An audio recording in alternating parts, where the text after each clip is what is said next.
Hello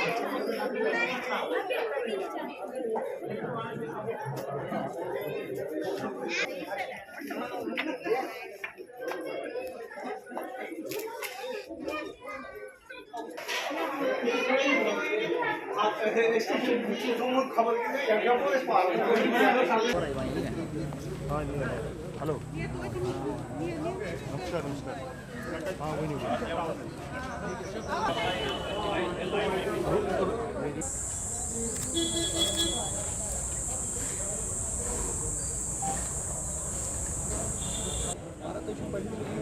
मजाक ही करना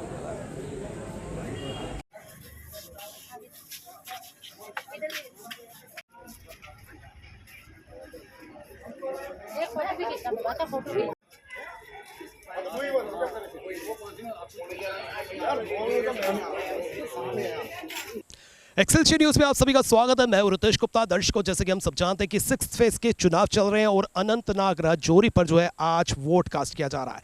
पूरे देश भर में बात करें तो लोकतंत्र का पर्व मनाया जा रहा है। पर्टिकुलर जम्मू की बात करें तो जम्मू में कश्मीरी पंडित माइग्रेंट्स जो हैं, जहां जहां पोलिंग स्टेशन बनाए गए हैं वहां पर अपने मत का इस्तेमाल करने के लिए सुबह से जो है अपने घरों से निकले हैं ताकि वो अपने वोट का इस्तेमाल कर सकें। जम्मू कश्मीर की अनंतनाग राजौरी लोकसभा सीट पर 25,000 से अधिक कश्मीरी माइग्रेंट्स अपने मताधिकार का प्रयोग कर रहे हैं। इस सीट पर छठे चरण में देश भर की 58 सीटों के साथ मतदान हो रहा है। कश्मीरी पंडित माइग्रेंट्स जम्मू, उधमपुर और दिल्ली एनसीआर में वोट डाल रहे हैं। माइग्रेंट्स के लिए 34 विशेष मतदान केंद्र बनाए गए हैं, जिनमें जम्मू में 29, उधमपुर में 1 और दिल्ली एनसीआर में 4 केंद्र स्थापित हैं।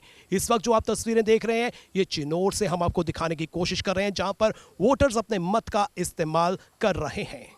दर्शकों, आपको बता दें कि पीर पंजाल पर्वत के दोनों तरफ फैले इस संसदीय क्षेत्र में 20 उम्मीदवार चुनावी मैदान में हैं। ये मुकाबला त्रिकोणीय है। पीडीपी अध्यक्ष महबूबा मुफ्ती, नेशनल कॉन्फ्रेंस के मियां अल्ताफ अहमद लारवी और जम्मू कश्मीर अपनी पार्टी के जफर इकबाल मनहास के बीच ये मुकाबला सीमित है। पोलिंग बूथ पर सभी इंतजाम किए गए हैं और सीसीटीवी कैमरे से प्रशासन द्वारा कड़ी नजर रखी जा रही है।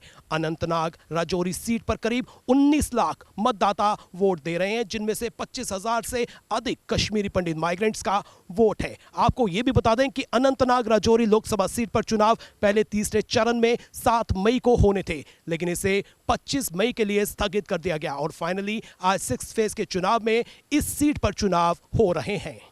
चलिए सर, आपसे बात करते हैं। और जिस तरह से आज अनंतनाग राजौरी सीट पर वोटिंग की जा रही है और पर्टिकुलर कश्मीरी पंडित माइग्रेंट्स की बात करें तो वो भी बढ़ चढ़कर हिस्सा ले रहे हैं, किस नज़रिए से देखते हैं इन चुनावों को?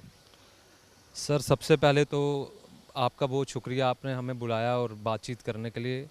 हम इस हिंदुस्तान के देशभक्त कश्मीरी माइग्रेंट हैं जो कश्मीर से यहाँ पे आए थे जम्मू में। हम अनंतनाग में रहते हैं।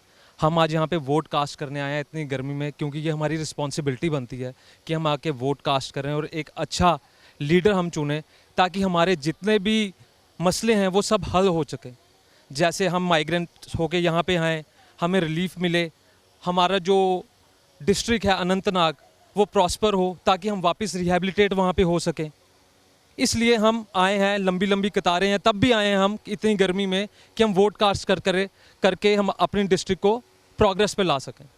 जिस तरह से वोट कास्ट करना रिस्पॉन्सिबिलिटी भी है, ड्यूटी भी है, राइट भी है और हर कोई जो है इस बात को समझता है और बाहर निकल रहा है, क्या अपील उन युवाओं से करना चाहते हैं जो अभी तक जो है यहाँ पर नहीं पहुँचे हैं? जो भी यूथ यहाँ पे नहीं आया उसको मेरी यही अपील है कि वो लार्ज नंबर पे यहाँ पे आएँ, क्योंकि वोट डालना जो है एक आपकी रिस्पॉन्सिबिलिटी है। अगर आप वोट डालेंगे तो ही आप क्वेश्चन कर सकते हैं अपनी गवर्नमेंट से कि आपने क्या हमारी डेवलपमेंट के लिए किया, क्या नहीं किया। अगर आप बाहर ही नहीं निकलेंगे, घर पे बैठ के खाली न्यूज़पेपर और मोबाइल पढ़ते रहेंगे, देखते रहेंगे, तो बाद में आप उनसे कोई क्वेश्चन नहीं कर पाएंगे कि आपने हमारी डेवलपमेंट के लिए क्या किया, हमारी कम्युनिटी के लिए क्या किया, आगे हमारी कम्युनिटी का जो है लाइन ऑफ एक्शन क्या है, आप इसको कहाँ लेके जाएंगे, कैसे आप इनको रिहैबिलिटेट करेंगे, कैसे आप इनको वहाँ पे जॉब्स देंगे। तो बहुत ज़रूरी है, जैसे मैं भी यूथ हूँ, यूथ जो हैं उनके बच्चे भी हैं, उनको भी गाइड करें कि आके वोट डालें ताकि आगे आने वाले फ्यूचर में हमें जॉब्स मिलें, हमारे जो घर वहाँ पे हैं हम वहाँ जाके रिहैबिलिटेट हों, वहाँ जाके दोबारा बसें। इसलिए सबको अपील है कि आएँ लार्ज नंबर में और वोट दें।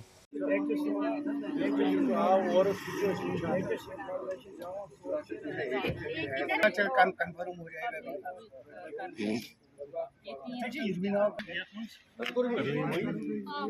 जी आर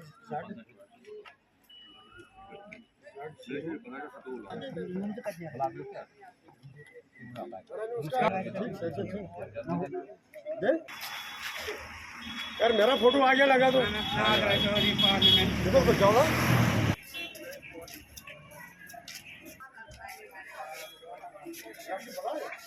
जी आज ये अनंतनाग के वोट पड़ रहे हैं और हमने उसमें हिस्सा लिया और कड़कती धूप में भी सब लोग वोट डालने आ रहे हैं और इसी से हमारा देश की तरक्की होगी बस। तो जो कैंडिडेट आप देख रही हैं उसमें क्या क्वालिटीज़ आप चाहती हैं, किस तरह की डेवलपमेंट जो है आप चाहती हैं? डेवलपमेंट ये होना चाहिए कि हर एक को खाना पीना मिलना चाहिए और हर एक की देखभाल होनी चाहिए, बस मेरा गवर्नमेंट से यही अपील है।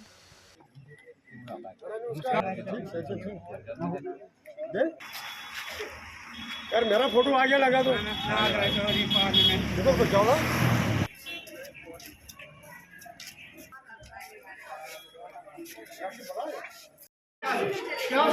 क्या क्यों वोट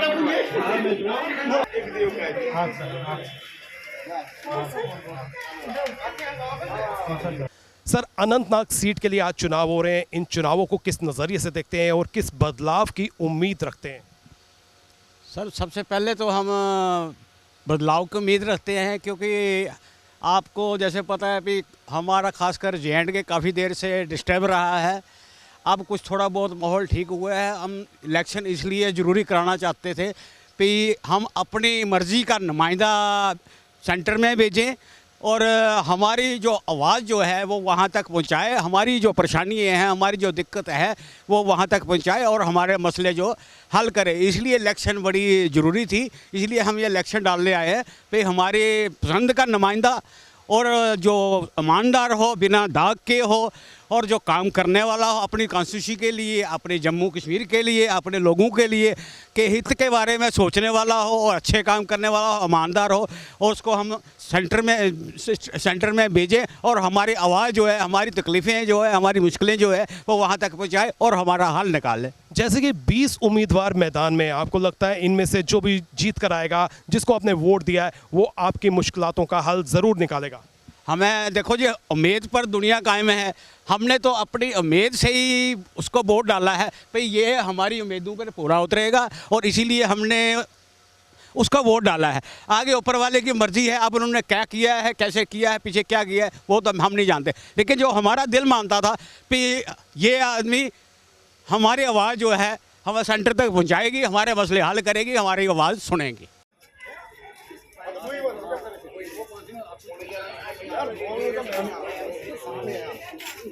भाई ये चढ़ाना शाम को एमसीसी प्रेसिडेंट इलेक्शन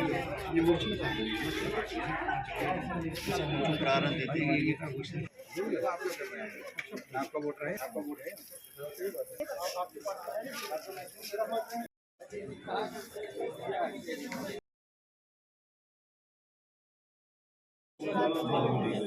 ठीक है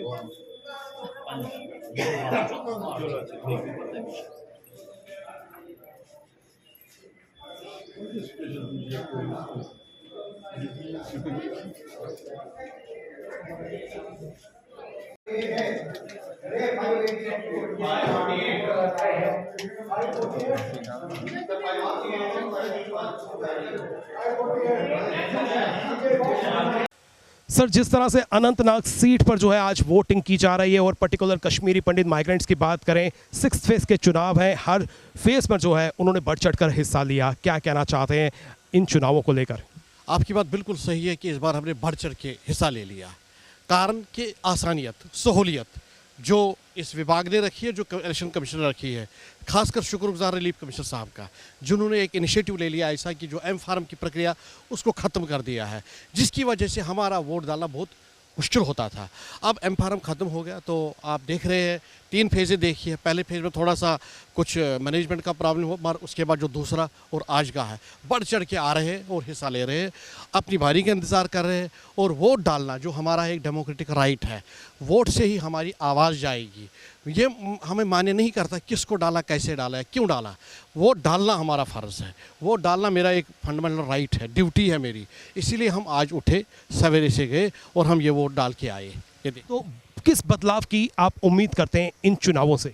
देखिए, हिंदुस्तान की बात करें, हिंदुस्तान प्रगति पे है, दुनिया में चल रहा है, मगर जब हम जम्मू कश्मीर चलते चलते पहुंच जाते हैं, स्थितियाँ बदल जाती है। उसमें कारण कि जम्मू कश्मीर की जो हालात है वो पिछले लगभग 40 साल से आज पे ठीक नहीं है, जिसकी वजह से हमारा पलायन 90 में हुआ और हम अपने घरों से विस्थापित बाहर है। इस पर जो 34 साल हुए गवर्नमेंट की जिस हिसाब से नज़रसानी होनी चाहिए, जिस हिसाब से उनको हमारा केयर करना चाहिए, उस हिसाब से आज तक नहीं किया। फिर भी हम उम्मीद रखते हैं और आने वाली भी जो भी गवर्नमेंट होगी, हम पूरा इसको मान के लेते हैं कि जो हमारे मसले हैं, खासकर जो अनएम्प्लॉयड यूथ है इस वक्त बड़ी तादाद में है, एक ही बार हुआ है। उसके बाद जो हमारा रिहेबिलिटेशन है, जो हर वक्त ये बोलते हैं कि आपके बगैर कश्मीर अधूरा है, आपको हम घर वापसी करेंगे, वो खाली आप बातों में सुन रहे, और हम चाहते हैं कि वो प्रैक्टिकल होना चाहिए। उसके अलावा जो ओवर एज यूथ है, जो हमारे वहाँ प्रॉपर्टी जलाई गई है, जो हमारे वहाँ बागात को नुकसान पहुँचा गया, जो हमारे जो बहन भाई कुछ है जो विकलांग है, उनको जो सोशल वेलफेयर की तरफ से जो फैसिलिटी बाकियों को मिलती है वो उनको नहीं मिलती है, उनको वो मिलना चाहिए। हम चाहते हैं कि जिस लेवल पर एक आम नागरिक JNK का या भारत का, उसी नागरिकता हिसाब से हमें भी वो राइट्स मिलने चाहिए जो सबको मिलते हैं। क्योंकि हम करोड़ों की जायदाद छोड़ के आए हैं, हम इसलिए नहीं क्योंकि हम देशभक्त हैं। हमने कभी भी अपने आप को ये नहीं समझा है कि हमारा ये फ़र्ज़ नहीं बनता है या हमारी ये ड्यूटी नहीं है। हम आए, हमने वो हर वक्त जो भी मतलब दिशा निर्देश गवर्नमेंट की तरफ से हुए, हमने हर वक्त पालन किया। मगर गवर्नमेंट का भी आप एक फ़र्ज़ है, जो भी गवर्नमेंट आएगी, इस छोटी सी कम्युनिटी है जो पिछले 34 साल से विस्थापित है, उनका हल करना है। आज 6 फेज के चुनाव हो रहे हैं और कश्मीरी पंडित माइग्रेंट्स की बात करें तो बढ़ चढ़कर जो है उन्होंने अपनी रिस्पॉन्सिबिलिटी को समझते हुए, अपने राइट को समझते हुए आज वोट कास्ट किया। फिलहाल आने वाले समय में ये समय ही तय करेगा कि यहाँ पर किसकी गवर्नमेंट बनती है और किसके नुमाइंदे जो है वो चुनकर आते हैं। लेकिन हर कोई इसी नज़रिए से वोट कास्ट कर रहा है कि जो भी नुमाइंदा चुनकर आएगा वो उनके मसले ज़रूर हल करेगा। फिलहाल नितिन कनोत्रा और मुझे यानी कि रितेश गुप्ता को दीजिए इजाज़त और आप देखते रहें एक्सेलशियर न्यूज़।